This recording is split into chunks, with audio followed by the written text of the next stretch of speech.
যার সাথে আমার বিয়ে হয়েছে, প্রথমে 19 লাখ টাকা দেওয়ার পরে সে আবার 22 লাখ টাকা যাচ্ছে। আমি তোকে টাকার জন্য বিয়ে করছি, তুই টাকা দিবি না মানে? একটা মেয়ে কতটা অসহায় হইলে সে তার বিয়ে করা স্বামীর বিরুদ্ধে যৌতুকের মামলা দিতে পারে, মানে একটা মেয়ে কতটা অসহায় হইলে, কতটা ঠেকে গেলে এই কাজটা করতে পারে।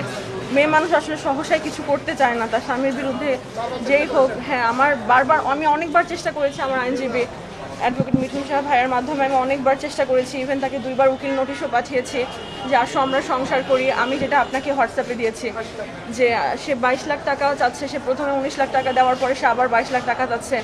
এবং সবচেয়ে অসহায়ের যে ব্যাপারটা হচ্ছে কি ভাইয়া, সে বারবার আমাকে বলতেছে যে মানে মুখের উপরে আমাকে লাস্ট 31শে জুলাই যে আমার বাসায় আসছিল আফতাবনগরে, সে মুখের উপরে বলে গেছে যে আমি তোকে টাকার জন্য বিয়ে করছি, তুই টাকা দিবি না মানে? এবং আপনারা ভালোভাবে খোঁজ নিলে, আমি চাই আপনারা খোঁজ নেন, আমি কতটুকু সত্য বলতেছি কতটুকু মিথ্যা বলতেছি এটাও তো জানা দরকার।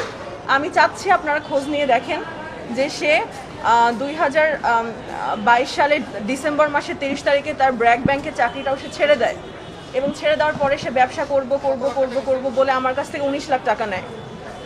দেন 19 লাখ টাকা দেওয়ার পরে সে ওই টাকা দিয়ে কী করে আমি জানি না, তারপরে সে আবার 22 লাখ টাকা চায় আমার কাছে। এভাবে সে ইভেন মানে উঠতে বসতে শুইতে, মানে যে কোনো কাজ করার সময় সে টাকা চায়, উঠতে বসতে নাইতে খাইতে সে সবসময় টাকা চাইতে থাকে, টাকা চাও, টাকা দাও, আমাকে টাকা দাও। তো শেষবার যখন তার সাথে আমার সবচেয়ে হতাশার কথা হচ্ছে এটা, সে আমাকে বলছে আমি তোকে টাকার জন্য বিয়ে করছি, আমি এই জন্য চাকরিও ছেড়ে দিচ্ছি, তুই টাকা দিবি না মানে এটা কতটা হতাশার কথা হইতে পারে একটা মেয়ে মানুষের জন্য? একটা মেয়ে মানুষ কতটা অসহায় হইলে, অবশ্যই আপনাদের বোন আছে বাসায়, আপনাদের বোন আছে, খালাতো বোন, চাচাতো বোন, মামাতো বোন, নিজের বোন, যে বোনই হোক, একটা মেয়ে মানুষ কতটা অসহায় হইলে আসলে আদালতের দ্বারস্থ হয় নিজের স্বামীর বিরুদ্ধে যার সাথে আমার বিয়ে হয়েছে।